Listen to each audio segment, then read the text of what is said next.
Hello Fit Buzzers and welcome to the Kill That Cheese Thigh Gap workout. Now, this is a follow-up to Tuesday's workout from 2 days ago, the thigh gap workout, which many of you seem to like because there was many likes on the video so far. So I thought, hey, let's do a follow-up to that workout with the Kill That Cheese workout. What do I mean by kill that cheese?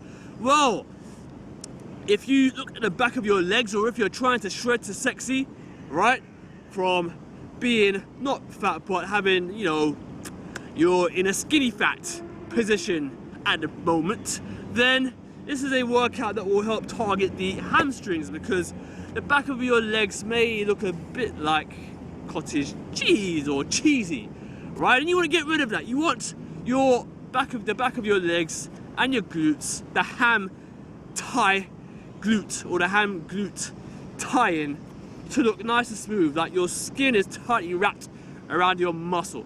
So this is a workout that will help get you there, hence kill that cheese. So let's get into it.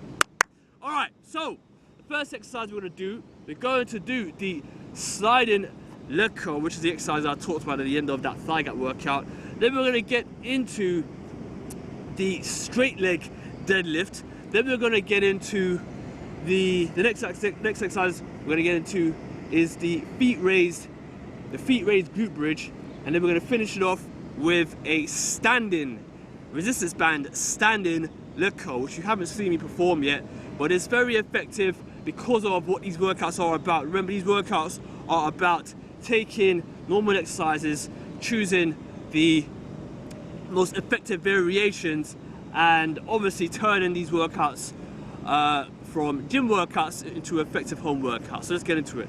All right, so first exercise I'm going to do is the floor version of a sliding leg curl, but we're not going to do any sliding leg curl. We're going to do single leg. All right, so I'm going to use my right leg so you can see what I'm doing here. So I'm going to lay back. All right, actually, in fact, spin this back a little bit. And right, so remember, with this, all you're going to do is so you'd use your both feet on the floor and you raise your butt, but now you're going to raise your butt and this leg is going to be in the air, so all the pressure is on the one leg. So make sure that you are completely warmed up before you do this exercise, please. All right, so 1, 2, whoa, woo. All right, 3, 4, 5, 6, keep your butt up, 7, 8, oh man, that is effective. Woo, man, woo, yeah, that was good. All right, so do that for both legs, right? And that will target your hamstrings in a very, very good way. It's very, very good for that ham and glute tie-in. That it's a funny picture you might have seen on Instagram if you've been following. Anyhow, that's the first exercise. You could do maximum reps for each leg, but go for only about 2 sets for each leg. All right. So it's just 2 sets total. Don't do any more than that. It could lead to some things that could lead to some injury. So next exercise is, I haven't got a barbell here. I'm going to use a dumbbell to demonstrate. It's an exercise that you're all probably familiar with, and it's included because it's effective for what we're trying to achieve here, which is kill that cheese, right? And so what you're going to do is stand straight. It's a straight leg deadlift, which I talked about. So it's exactly what it is. It's a straight leg deadlift. Only thing I'm going to say about this exercise, please, is if you are new to working out, do not do this exercise. Practice first, because chances are you're going to get it wrong, and if you keep getting it wrong over a period of time, you're going to start to develop an injury. I've been through it personally enough to know from training other fit buzzers and seeing what they do, And over time you just learn how to prevent that, and you do that by just getting the normal deadlift and the normal variations of exercises correct first. So please only do this if you're an intermediate or advanced trainee. So let's get into it. Just let's do one set for demonstration's sake. You could do 3 sets if you wish. So you're gonna look forward all the time, and you're gonna come down and hold it up, and up, up. You'll feed it right at the peak, right around here. That's where you're gonna feed it, right? You're gonna feed it, your hamstrings just tense up, and it's a nice slow motion. So yeah, it's that's great exercise to do. Most of the exercises here, in fact, are quite slow moving exercises. I think all of them are, yeah. Every single exercise here is not an explosive exercise. It's an exercise. All of them, all 4 exercises are exercises that require you to move slow in a slow motion. Okay.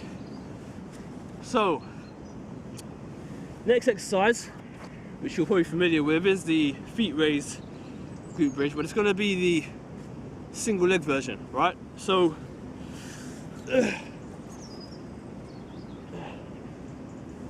what you're going to do here is rest your foot on your sole foot or your bench, right? So you're going to keep that foot up, right?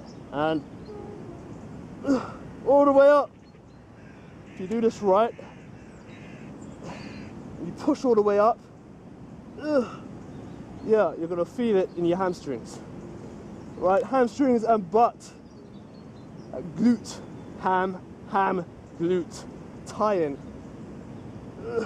Remember, with these exercises, you can always change up the variation slightly. So you can move your body closer, you can move it further away, just as an example of the many things that you can do in the workouts to create a different result, all right? Because we are all built differently, which is why a lot of people on OSC, on Operation S-Curve, when they're doing these exercises, not every single exercise works great for everyone. It just doesn't. The same with foods. There's certain foods that some people just can't eat or won't eat. And it's the reason why OSC is completely interactive, so we could tailor your program completely. And it works. It just works. Every single day, at least for the first couple of weeks. We're on WhatsApp, we're on Skype, we're on Viber. And yeah, we're there helping you do what we do in these videos, but in a much more structured way to help you. That's the reason why Operation S-Curve exists, and I think it's one of the best features that's been added this year to it. So that's the feet raised glute bridge, the single leg version, right? It's the more effective variation. So the next exercise we're going to do, let's move this towel out of the way, is the standing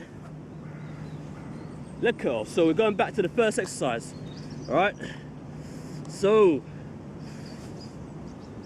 let's just tie this around the leg.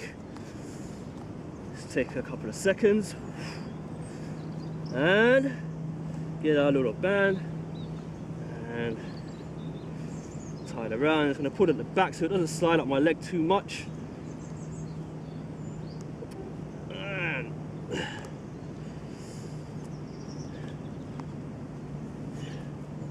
now what you want to do here is, just like many of the other exercises that use something stationary to hold the band against, is, for example, like the abduction and adduction exercises, the tree versions that you've been seeing me do.